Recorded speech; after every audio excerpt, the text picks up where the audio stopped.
When you first look at the tarot, I think most people see, occult symbols, maybe even something pagan or anti-Christian. Right. But for our deep dive today, we found that the historical origins tell a completely different story. It's one of a deep, complex entanglement with Christian theology. Hey team, welcome back. What if tarot wasn't meant to predict the future? What if it was a veil thinner? A symbolic language designed to train perception and awaken something dormant inside of you. Before rite, before doctrine, there was a way of seeing. The big guy, Jesus JC himself, didn't just teach information, he preached transformation. A shift in consciousness so complete that the world itself appeared renewed.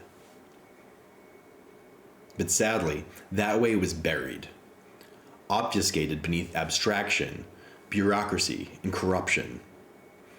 However, the icons that eventually became the tarot survived, not as superstition, not as fortune-telling, but as a map to Christ consciousness, encoded in symbol, story, and sequence.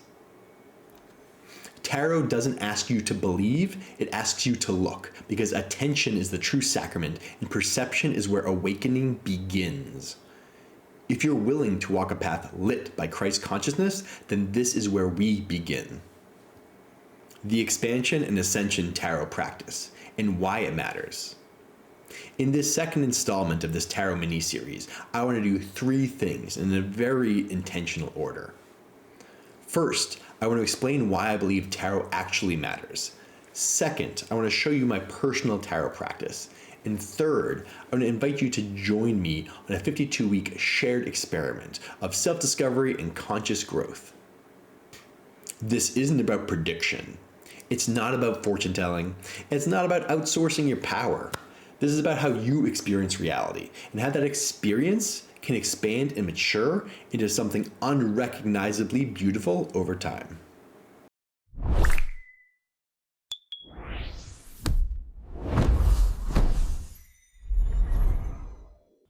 So let's start with the real question. Why tarot? What's the point? Isn't there an easier way? Here's my honest answer. There is a way, but it's been obscured. Jesus taught a path of inner transformation, not external compliance. But over time, that path was buried beneath dogma, bureaucracy, corruption. What was once experiential became something you were told to believe instead of to live. Tarot survives as a visual map of that same transformation.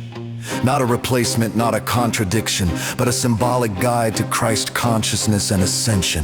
One that fits seamlessly into a digital, image-rich world. You don't need belief to use it, only attention.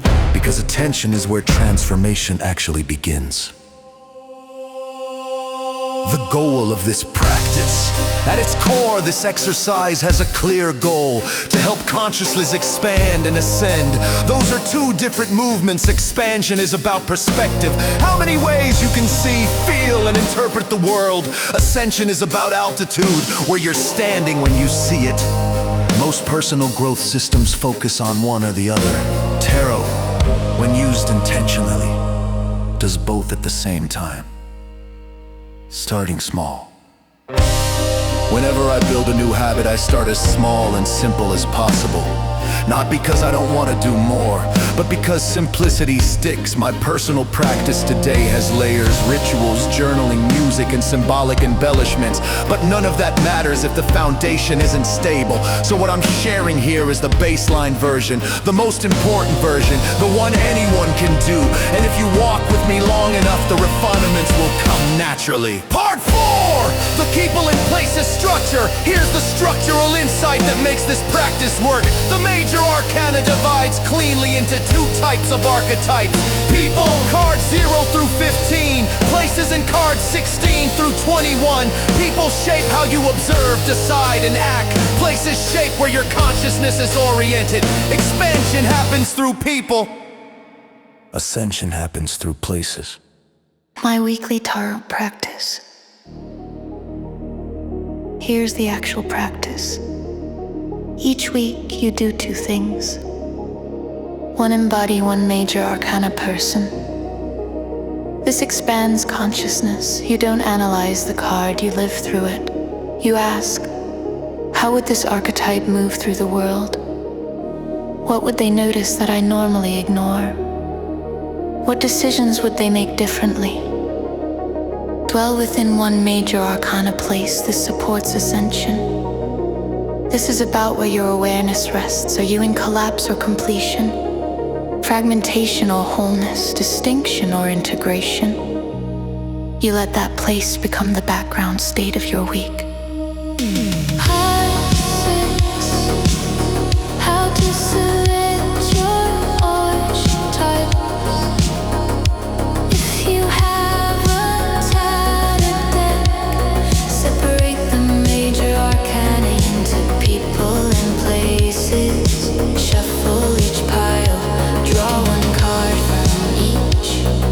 Sit with the images, let them guide your week. No pressure, no performance, just attention.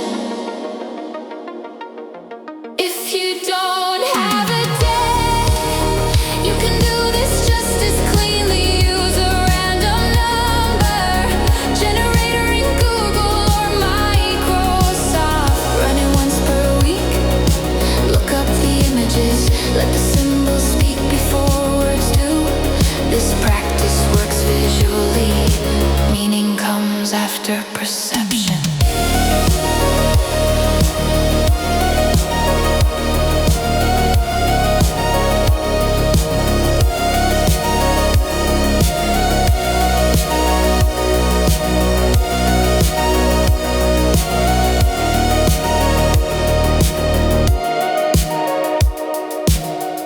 I'll talk about card meanings later, but not yet.